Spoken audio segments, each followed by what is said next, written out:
ऐसे ही वलियों में जनाब गौसे आज़म रदी अल्लाह ताला अन्हु भी बड़े करीम हैं, और इनके बारे में हम छोटे लोग क्या बयान कर सकते हैं। ये ऐसी बारगाह है, इतनी बड़ी बारगाह है, जिस बारगाह के पीरो मुर्शिद के लिए हमारे शहर जौनपुर में खानकाह है, खानकाह रशीदिया। उस खानकाह रशीदिया के सज्जादा नशीन जो आला हज़रत अज़ीमुल बरकत रदी अल्लाह ताला अन्हु के हम असर आलिम है, जिनका नाम है हज़रत अब्दुल अलीम आसी गाज़ीपुरी रदी अल्लाह ताला अन्हु। हज़रत अल्लामा आसी गाज़ीपुरी रदी अल्लाह ताला अन्हु ने जब सरकार गौसे आज़म रदी अल्लाह ताला अन्हु को पढ़ा, देखा, उनके फ़ज़ाइल अपने बुज़ुर्गों से सुना, तो आपने भी खिराज अक़ीदत सरकार गौसे आज़म की बारगाह में पेश किया और आप यूँ रकम तराज हुए, पूछते क्या हो शहे जीला के फ़ज़ाइल आसी, पूछते क्या हो शहे जीला के फ़ज़ाइल आसी, हर फजीलत के वो जामे हैं नबूवत के सिवा। यानी सिर्फ एक नबूवत ही गौसे आज़म को नहीं मिली, वरना जो खुसूसियत जनाब मोहम्मदुर रसूलुल्लाह में है, अल्लाह ने हुजूर की खुसूसियत जनाब अब्दुल कादिर जीलानी में उठा के रख दिया है ना। वरना हुजूर की खुसूसियत में ये है कि हुजूर के जिस्म नाज़नीन पर कभी मक्खी नहीं बैठा करती थी, और वही सिफत जनाब सरकार शेख अब्दुल कादिर जीलानी रज़ी अल्लाह ताला अन्हु, हुजूर गौसे आज़म के भी जिस्म मुबारक पे कभी मक्खी नहीं बैठी है। मेरे आका का पसीने मुबारक खुशबूदार होता था, जनाब सरकार गौसे आज़म के भी पसीने में खुशबुए मुस्तफ़ा की जलवागरी थी, है ना।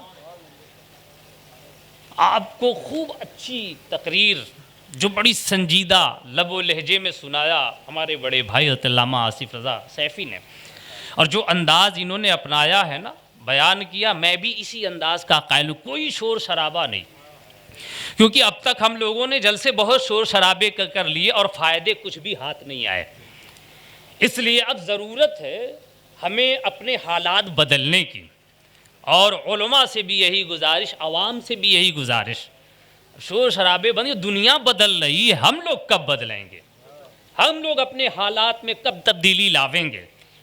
अब अपनी आक़िबत संवारिए, जलसे में बैठिए तो कुछ फ़ायदा लेके जाइए। हू हा करके जलसा करने से कोई फ़ायदा नहीं मिलता, वरना अक्सर देखा यही गया है, आते हैं लोग, बोलते हैं लोग, वाह वाह होता है, जब सुबह पूछने वाला पूछता माँ क्या बयान हुआ, तो कहा माँ ये तो ना पूछो क्या बयान हुआ, मगर तकरीर हुई बड़ी अच्छी, नात पड़ेगी बड़ी अच्छी, मगर कौन से अशार पड़ेंगे इसके बारे में पता नहीं है। तो फ़ायदा क्या भाई, इतना पैसा खर्च करके जलसा मनाया गया, इतने लोगों को दूर दूर से बुलाया गया, मशक्क़तें बर्दाश्त किया, और आपको फ़ायदा कुछ नहीं मिला, तो फ़ायदा क्या फिर जलसा करने से?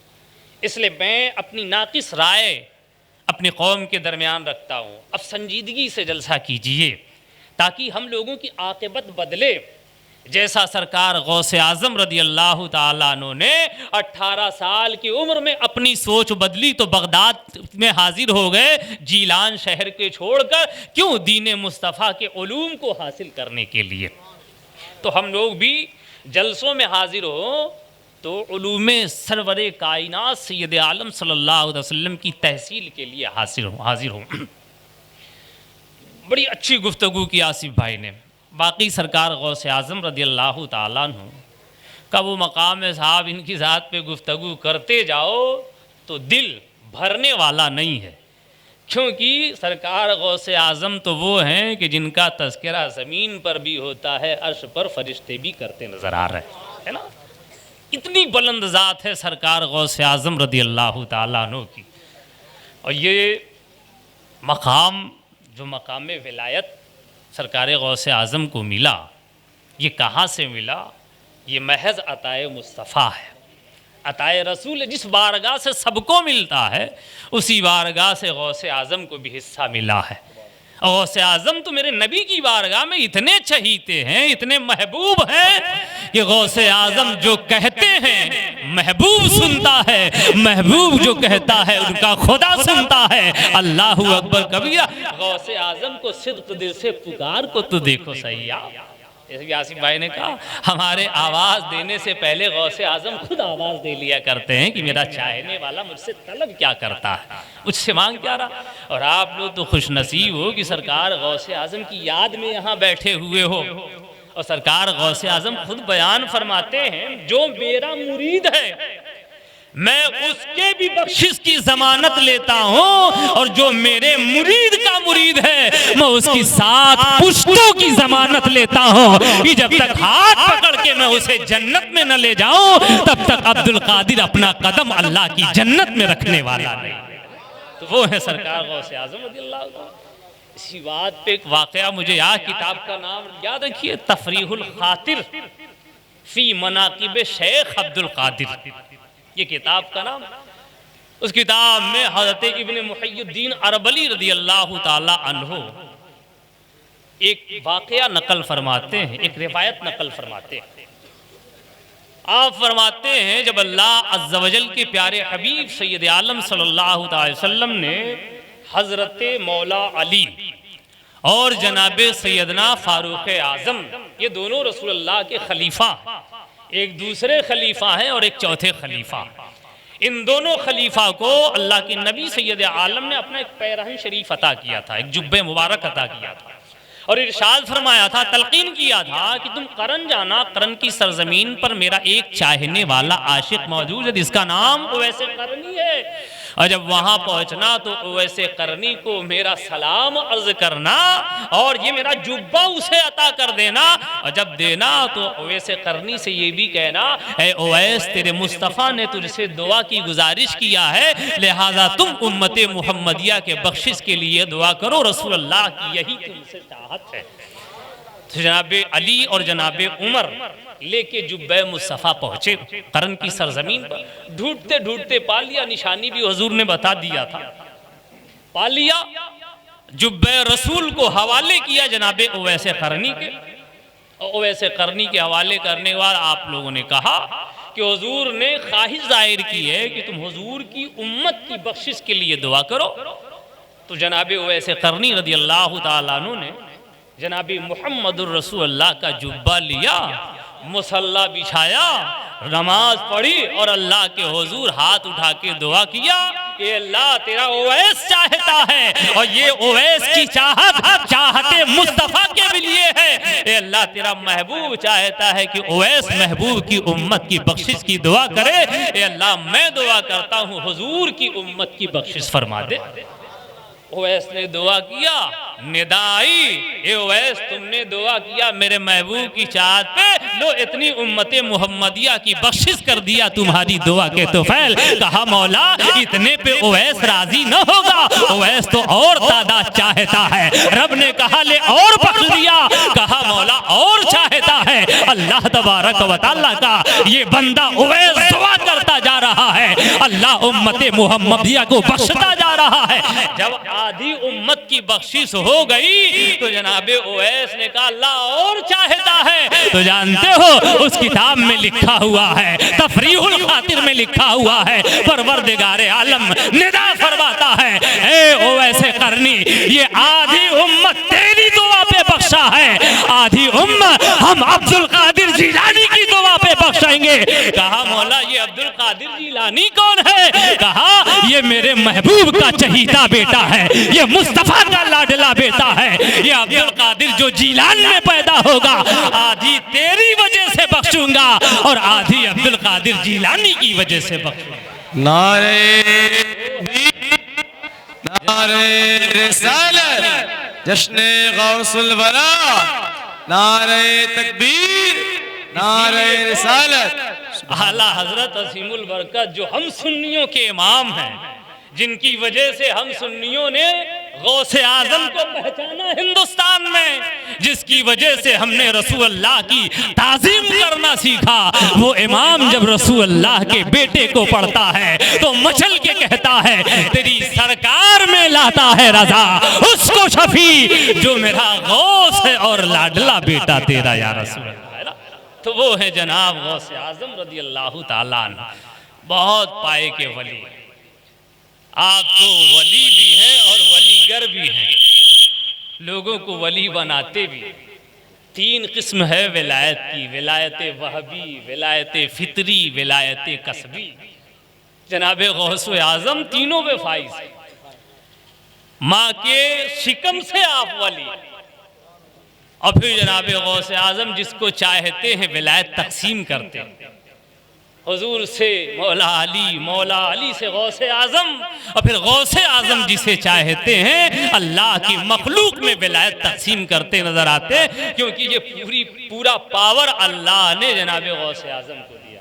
और याद रखिए, सहाबा को छोड़कर और अइम्मे अतहार को छोड़कर आखिरी वक्त यानी कयामत का जो आखिरी वक्त होगा उसमें जनाबे इमाम महदी को छोड़कर जितने लोग हैं दुनिया के अंदर, गौसे आजम हर एक के इमाम हैं, हर एक के सरदार हैं, हर एक के आका और मौला हैं। अल्लाह अकबर। आप जनाब गौसे आजम रदी अल्लाह ताला को पढ़िए तो सही पहले, और जब तक आप पढ़ेंगे नहीं तब तक गौसे आजम को आप समझेंगे नहीं, है ना।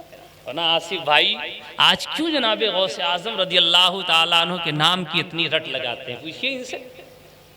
ये हिंदुस्तान से बगदादी मोहल्ला पहुंचे, जितनी कुर्बत होती गई गौसे आजम से उतने ही इनके दिल में गौसे आजम की मोहब्बत पैदा होती चली गई, क्योंकि इन्होंने हिंदुस्तान में भी रह के गौसे आजम को जाना है और बगदाद शरीफ जाके भी रोजे गौसे आजम पर पहुंचकर गौसे आजम रदी अल्लाह ताला अन्हु को वहां से भी पहचाना। और इंसान जितना जिसको चाहेगा, जितना जिसको पहचानेगा, उतनी ही उसके दिल में मोहब्बत ज्यादा होती चली जाएगी। इसलिए गौसे आजम को पढ़िए आप लोग। एक आखिरी बात कह के मैं अपनी तकरीर ख़त्म करूँगा। गौसे आजम रदी अल्लाह ताला अन्हु बहुत पाए के, और हर ज़माने में जनाब गौसे आजम रदी अल्लाह ताला अन्हु के मद्दाहान मौजूद रहें, उनकी ताज़ीम करने वाले मौजूद रहें। और कुछ ऐसे लोग भी हैं जिनके पेट में मरोड़ भी होता है गौसे पाक का जिक्र करने से, उनसे हम इस्तेआनत चाहते हैं तो भी उन्हें तकलीफ़ें होती है, न जाने क्यों होती है। जबकि जिसका जिक्र साहब अल्लाह बढ़ा दे या अल्लाह बुलंद कर दे, उसका जिक्र कोई घटा सकता है। और ना आप ईमान से बताओ, गौसे आजम रदी अल्लाह ताला या जितने लोग बैठे हुए हैं, क्या इतने लोगों में से कोई गौसे आजम का रिश्तेदार है, या कोई गौसे आजम का बेटा है, कोई गौसे आजम के खानदान का है? क्या रिश्ता है हम लोगों का गौसे आजम से? ना हमारे खानदान के हैं, ना हमारे रिलेशन के हैं, ना हमारे रिश्तेदार हैं, ना हमारी बिरादरी के हैं, ना हमारे कबीले के हैं। फिर उनका हम तस्करा क्यों करते हैं? लाखों रुपया खर्च करके टेंट लगाया है, उलमा को बुलाया है। और सिर्फ आप ही नहीं जनाब, पूरी दुनिया में जहां जहां मुस्तफा के आशिक हैं, वही वही गौसे आजम के भी आशिक हैं। क्यों इतना तस्करा करते हैं लोग गौसे आजम का? तो एक कुरान का फार्मूला है, जो ईमान लाता है, नेक अमल करता है, अल्लाह तबारक व तआला सारी दुनिया वालों के दिल अपने उन महबूब बंदों की तरफ मायल फरमा देता है, हर दिल में उसकी मोहब्बत पैदा फरमा देता है। ये गौसे आजम औलादे रसूल तो हैं ही, साथ साथ औलादे रसूल होने के साथ जनाबे गौसे आजम ने सच्चे तरीके से जनाबे मुहम्मदुर रसूल अल्लाह की एक एक सुन्नत पर अमल किया है, रसूल अल्लाह की सुन्नत को फरामोश नहीं किया है। वरना वक्त होता तो मैं बताता, और आप सुने भी होंगे इंशाअल्लाह अज़ीज़, और वक्त मिलेगा तो सुनाया जाएगा। जनाबे गौसे आजम रदी अल्लाह ताला अन्हु बेटा होने के बाद भी, चहीता लाडला होने के बाद भी जनाबे गौसे आजम ने मुजाहिदा करने में कोई कसर नहीं छोड़ी, रियाजत करने में कोई कसर न छोड़ी, इबादत करने में कोई कसर न छोड़ी। वरना जनाब नमाज तो सिर्फ 5 ही वक्त की न फर्ज थी गौसे आजम पर भी, जैसे हम लोगों पे 5 वक्त फर्ज है, वैसे गौसे आजम पे भी 5 वक्त की फर्ज थी। मगर जो गौसे आजम ने अपनी जिंदगी में 40 साल तक इशा के वजू से नमाज फज्र पढ़ी है, क्या करते थे गौसे आजम रातों को? क्या करते थे साहब? इबादत करते थे, नमाजें पढ़ते थे, कुरान की तिलावत करते थे, वरना गौसे आजम के लिए तो यही काफ़ी था। ये विलायत फितरी के मकाम पर फाइज थे, नबी के बेटे थे। अरे मेरे नबी इमामुल अंबिया हैं, बस इनके लिए गौसे आजम के लिए तो यही काफ़ी था। लेकिन उसके बावजूद भी गौसे आजम ने नबी सल्लल्लाहु अलैहि वसल्लम की सुन्नत पर मुकम्मल तौर से अमल किया कि जब मेरे आका जनाबी मोहम्मदुर रसूलुल्लाह रात रात भर जाग कर इबादत करते थे, खुदा को भी कहना पड़ा, ए मुस्तफ़ा कुछ आराम भी तो कर लिया करो। आपके कदमे मुबारक में वरम आ जाया करता था। खुदा आराम की तलकीन कर रहा है, खुदा मुस्तफ़ा को आराम का हुक्म दे रहा है। जनाबे गौसे आजम की निगाह में यही था, जब मेरे नाना रात रात जाग कर अल्लाह की बंदगी करते थे तो मैं भी तो नाना का बेटा हूँ, मैं भी तो नाना को उम्मती हूँ। और नाना का वही सच्चा बेटा है जो अपने नाना की जिंदगी पर अमल करके दुनिया वालों को पैगाम दे, दुनिया वालों को दर्श दे। यही तो सुन्नते मुस्तफ़ा पर अमल करने का ढंग सिखाया है जनाबे गौसे आजम सरकार ने। वो हल्के में ही लेते थे हुजूर की सुन्नत को, आज हम लोग हल्के में लेते हैं। पानी पीना हुआ, खड़े खड़े पी लिए पानी, न ये 3 सांस न 3 घूंट, और बाटल लगाए उतार लिए पेट के अंदर, खड़े खड़े चाय पी लिए, खड़े खड़े तो खाना खा लिए, और कहते हैं हम मुसलमान। तो कहाँ हमने सुन्नत को फॉलो किया, सुन्नत पे अमल किया, हमने तो सब पीठ के पीछे डाल दिया। और ऐसे ऐसे लोग जनाब गौसे आजम पर मोतरिज होते नजर आ रहे हैं इस जमाने में, जिनको इस्लाम की सही मार्फत भी नहीं है, अल्लाह रसूल की सही पहचान भी नहीं है। ऐसे लोग मकाम गौसे आजम पर, गौसे आजम कहने पर, लफ्ज़ गौस पर भी मोतरिज नजर आते हैं। हर जमाने में भी ऐसे लोग रहे। गौसे आजम का मकाम क्या था?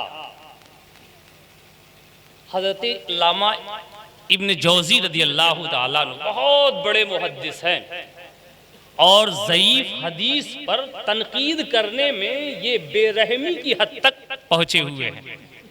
हज़रत अल्लामा इब्न जौज़ी रदी अल्लाह ताला अन्हु, और ये अल्लामा इब्न जौज़ी रदी अल्लाह ताला अन्हु भी हुजूर सरकार गौसे आज़म ही के ज़माने के बुज़ुर्ग हैं, मसलके मालिकिया के ये पैरोकार हैं, हज़रत इमाम मालिक के ये मुक़ल्लिद हैं, हज़रत अल्लामा इब्न जौज़ी रदी अल्लाह ताला अन्हु। इब्तिदा में हज़रत अल्लामा इब्न जौज़ी रदी अल्लाह ताला अन्हु को भी गौसे आज़म की तकरीर पर एतराज़ होता था, वो भी इन्हें तस्लीम नहीं करते थे, वो भी नहीं मानते थे। इनके एक साथी थे हज़रत हाफिज अबुल अब्बास अहमद, जो गालिबन गौसे आज़म रदी अल्लाह ताला अन्हु से इनके बड़े ताल्लुकात। तो अल्लामा इब्न जौज़ी ने हाफिज अबुल अब्बास अहमद से कहा कि मियाँ चलो गौसे आज़म की मजलिस में चलते हैं। कहा आपको गौसे आज़म की मजलिस से क्या सरोकार, आप तो उनकी तकरीर पे एतराज़ करते हो, फिर चलोगे क्यों? कहा नहीं चलना चाहता हूँ, चलो। तो लेके साथ में पहुँचे सरकार गौसे आज़म की मस्जिद में। आप अपनी मस्जिद में नमाज से फारिग होने के बाद तफसीर कुरान का दर्स कर रहे थे, तलबा बैठे हुए थे, और ये लोग भी पहुँचे और इस अंदाज से पहुँचे, चुपके से पहुँचे, एक बहाने से पहुँचे मस्जिद के एक गोशे में 2 रकत नफल नमाज पढ़ी, और पढ़ने के बाद एक गोशे में बैठ गए। यूँ महसूस हो जैसे ये लोग नमाज पढ़ने आए हैं, हमारी गुफ्तगू सुनने नहीं, कुछ इस तरह का अंदाज लेकर पहुँचे। हुजूर गौसे आज़म रदी अल्लाह ताला अन्हु बैठे हुए हैं, तलबा भी बैठे हुए हैं, कुरान करीम की तिलावत कारी कर रहा है। कुरान की तिलावत किया, जनाब गौसे आज़म ने उस आयत करीमा की तफसीर के रुमूज़ नुकात बयान करना शुरू कर दिया। इधर चुपके से हाफिज अबुल अब्बास अहमद ने अल्लामा इब्न जौज़ी से कहा, क्या ये तफसीर तुम्हें पता है? तो अल्लामा इब्न जौज़ी ने कहा हाँ माँ पता है। कहा अच्छा पता है, चलिए कोई बात नहीं। गौसे आज़म ने दूसरे नुकात बयान किए उसी एक आयत करीमा की। फिर पूछा ये पता? कहा पता। तीसरी तफसीर बयान किया, कहा इब्न जौज़ी बताओ इसे पता? कहा ये पता। 11 तफसीर तक। नारे तकबीर, नारे रिसालत, शहजादे हुजूर शमसुल उलमा, शमसुल फुक़हा, शहजादे हुजूर शमसुल उलमा, नारे तकबीर, नारे रिसालत जश्ने गौसुल वरा, फैज़ाने शमसुल उलमा, फैज़ाने शमसुल फुक़हा, नारे तकबीर, नारे रिसालत।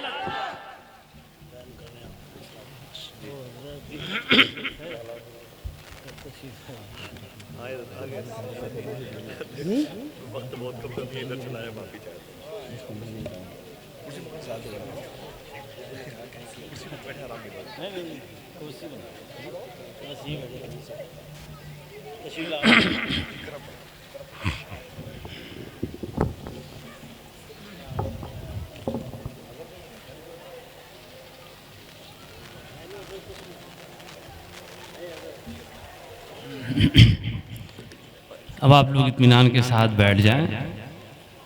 हमारे पीर मुर्शिद शहज़ादे हुज़ूर शमसुल उलमा जलवा फरमा हो चुके हैं। आप हज़रत की ज़ियारत करें और सरकार गौसियत माआब में ये चंद जुमले हमारे समाअत कर लें।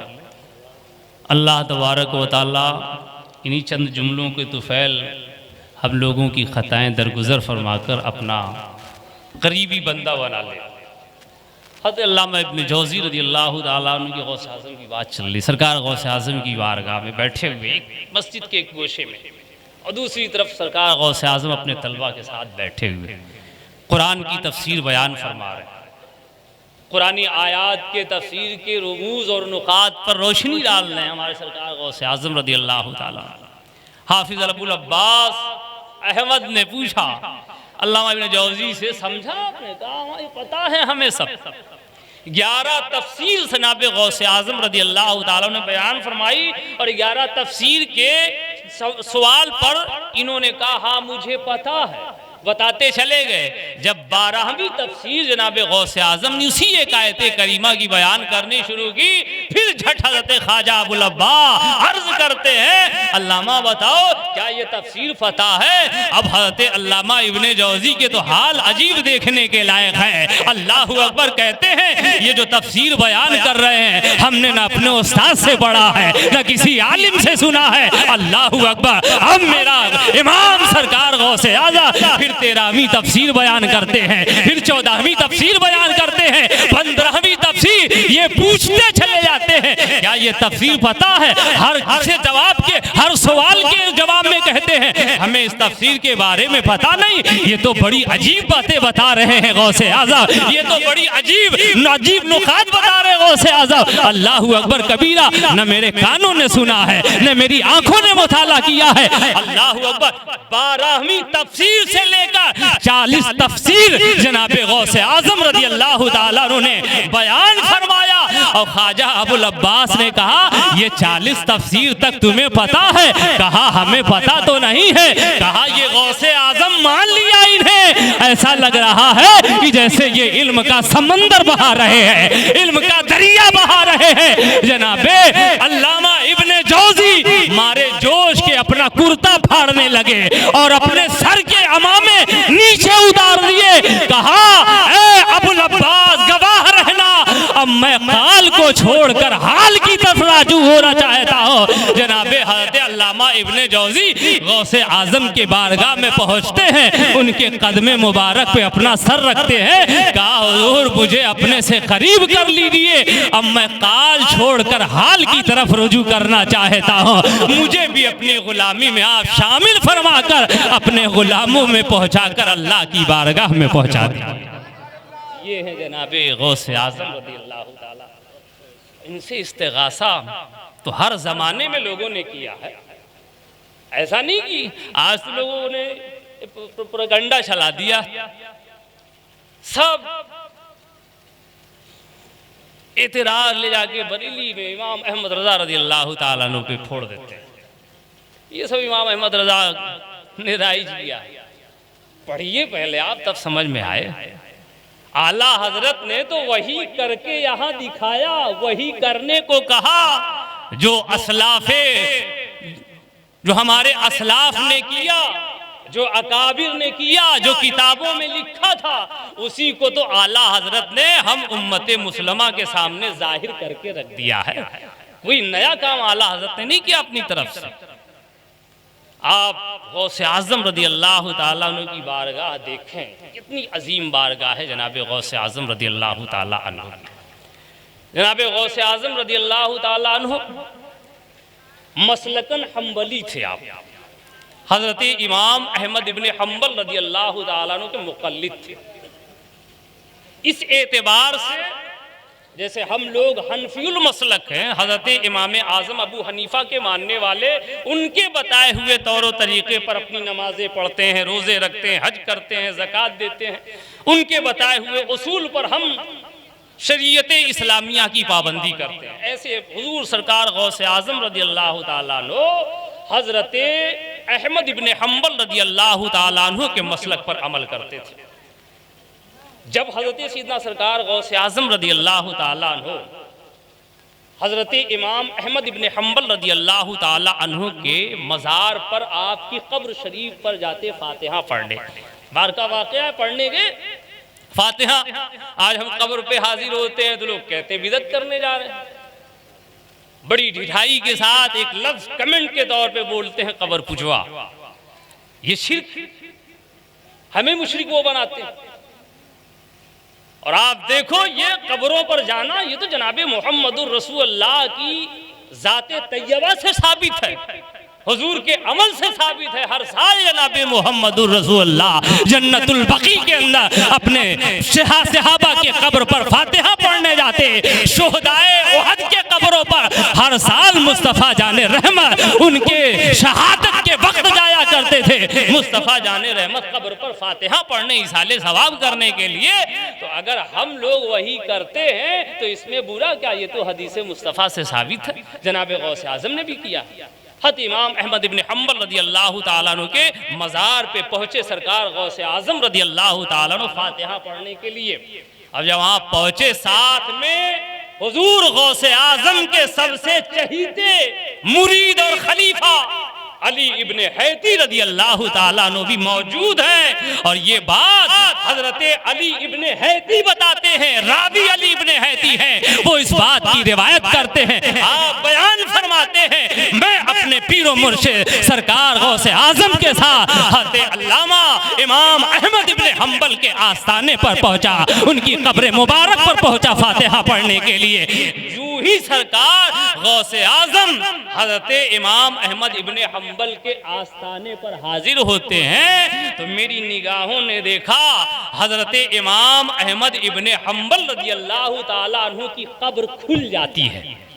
कब्र खुल जाती है, मिट्टी हटती है, पटरे हटते, कब्र खुलती है। और जनाब अहमद इब्न हम्बल रज़ी अल्लाह ताला अन्हु अपनी कब्र से अपने जिस्म के साथ बाहर आते हैं और उनके हाथ में एक जुब्बा है, एक पैरहन है, एक खिलकत है। वो खिलत उठाते हैं इमाम अहमद इब्न हम्बल और जनाब गौसे आज़म को पहना देते हैं और फिर जनाब गौसे आज़म को सीने से लगाते हैं। और सीने से लगाने के बाद इरशाद फरमाते हैं, ऐ मेरे बेटे अब्दुल कादिर जिलानी, अनकरीब तेरा मकाम बड़ा बुलंद होने वाला है। तेरी ही वो जात है जो बगदाद के मिंबर पर बैठकर ये कहती नजर आएगी, ये कहती नजर आएगी, कदमी हाज़ी अला रक़बते कुल्ले वलीइल्लाह, ये मेरा कदम तमाम औलिया के गर्दन पर होगा। ऐ अब्दुल कादिर जिलानी, जब तू कुतुबुल इरशाद होगा, जब तमाम औलिया का सुल्तान होगा, तमाम औलिया का सरदार होगा, जब तुझे अल्लाह बुलंद मकाम अता करेगा, तो ऐ अब्दुल कादिर जिलानी इस सफेद दाढ़ी वाले बुजुर्ग को भूल न जाना, मुझे भी अपने दुआओं में याद रखना, मुझे भी अपने ख्यालों में याद रखना। अल्लाहू अकबर कबीरा। एक वक्त का इमाम जो गौसे आज़म से तकरीबन 350 साल पहले इंतकाल करके कब्र में लेटा हुआ है, वो जनाबे गौसे आज़म 350 साल के बाद जनाबे गौसे आज़म पहुँचते हैं तो इमाम अहमद इब्न हम्बल अपनी कब्र मुबारक से निकलते हैं और जनाबे गौसे आज़म को सीने से लगाते हैं, जुब्बा अता फरमाते हैं और फिर उनसे कहते हैं, मुझे भी अपनी दुआओं में हमेशा याद रखना। जब इतना बड़ा इमाम गौसे आज़म से उनकी तवज्जो तलब कर रहा है तो हम गुनहगारों पे तो और भी जिम्मेदारी आयद होती है कि अपने सरकार गौसे आज़म को पुकारते रहें, उनको याद करते रहें। और गौसे आज़म सरकार रज़ी अल्लाह ताला अन्हु इतने गैरतमंद हैं, हम उन पर खर्च करेंगे तो वो उधार थोड़ी ना रखेंगे।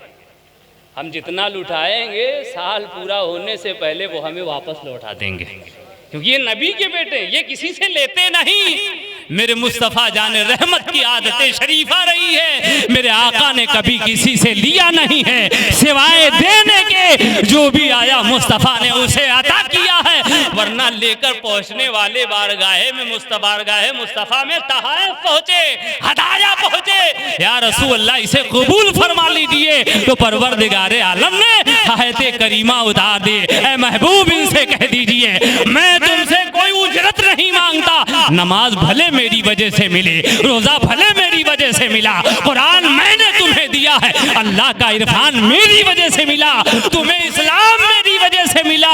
तुम कहाँ थे, लाके जन्नत के दरवाजे पर खड़ा कर दिया। तुम कहाँ सर झुकाते थे, लाके बारगाहे मौला में तेरा सर झुका दिया।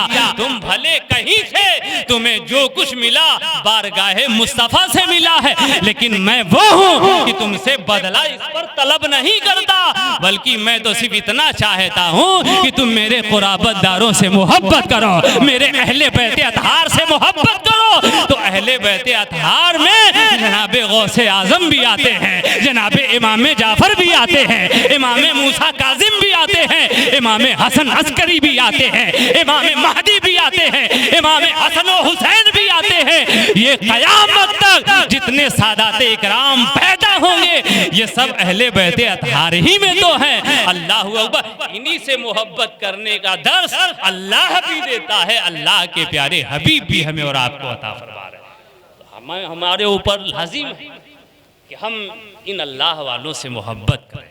और सरकार गौसे आज़म से तो दुनिया भर के तमाम औलिया ने मोहब्बत किया, रसूल अल्लाह सल्लल्लाहु अलैहि वसल्लम की वफादार तमाम उम्मत ने गौसे आज़म से मोहब्बत किया। और ना हम लोगों के पास है क्या, नमाज है, वो भी ऐसी नमाज खड़े हो तो हज़ारों शुबहात, हज़ारों वसवसे हम लोगों की नमाजों में आते हैं। क्या इस नमाज पर हम लोगों को भरोसा होगा कि इस नमाज के तुफैल हम जन्नत पा लें?